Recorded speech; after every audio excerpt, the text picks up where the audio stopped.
La Première Guerre mondiale. Elle a commencé le 28 juin 1914. Voici à quoi ressemblait l'Europe en 1914. La France et le Royaume-Uni se disputent les colonies africaines. La guerre fut évitée de justesse à plusieurs reprises. Mais les pays voulaient être prêts en cas de conflit. C'est pourquoi des alliances se sont créées. Pourquoi la guerre a-t-elle commencé ? Tout a commencé à cause de tensions entre plusieurs pays européens.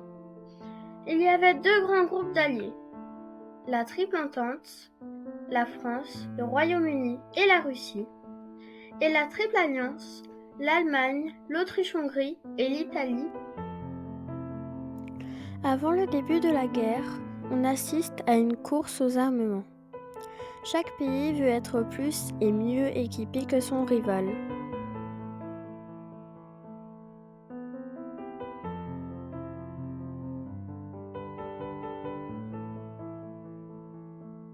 Mais le vrai déclencheur, c'est l'assassinat de l'archiduc François-Ferdinand, héritier du trône d'Autriche-Hongrie, et de sa femme le 28 juin 1914 à Sarajevo par un étudiant serbe. L'Autriche-Hongrie déclare la guerre à la Serbie le 28 juillet et à cause des alliances qui ont été formées, c'est toute l'Europe qui rentre en conflit dès le mois d'août. Les combats les plus connus ont eu lieu dans les tranchées. Ce sont de longs trous creusés dans la terre où les soldats vivaient et combattaient. La vie dans les tranchées était très dure. Il faisait froid, il y avait de la boue, des rats, des poux et beaucoup mouraient de maladies. On manquait parfois de nourriture, mais surtout d'hygiène.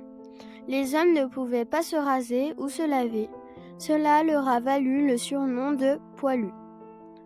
Ils ne pouvaient pas non plus enterrer les morts, ils vivaient donc à côté des corps. Quelles étaient les principales catégories d'armes utilisées pendant la Première Guerre mondiale ?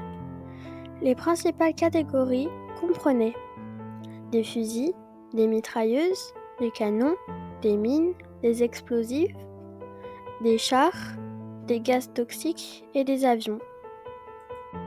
Les grandes batailles. Certaines batailles ont été très meurtrières.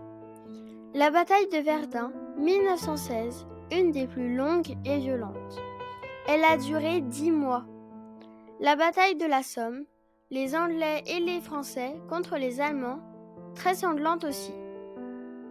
Les États-Unis sont rentrés en guerre le 5 avril 1917. L'armistice est signé dans la nuit du 11 novembre 1918. Le 11e jour du 11e mois de l'année à 11h, les cloches retentissent annonçant la fin des combats.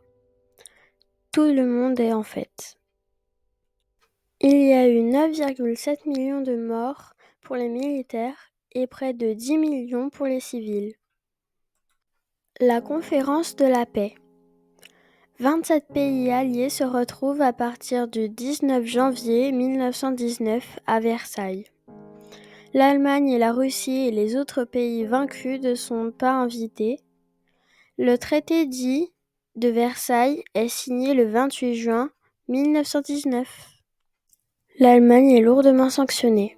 Elle doit rendre à la France l'Alsace et la Lorraine, évacuer la Belgique et le nord de la France, renoncer à ses colonies, perd le contrôle de son armée et à l'interdiction de fabriquer des armes de guerre. Elle est jugée responsable et doit rembourser les dommages causés par la guerre. Le 11 novembre 1920, la France décide de rendre hommage aux soldats inconnus. Ils représentent tous les poilus morts pour leur pays. C'est en 1922 que le 11 novembre est déclaré fête nationale et chaque année depuis, une commémoration est organisée dans chaque village de France pour se rappeler du sacrifice des soldats de la Première Guerre mondiale.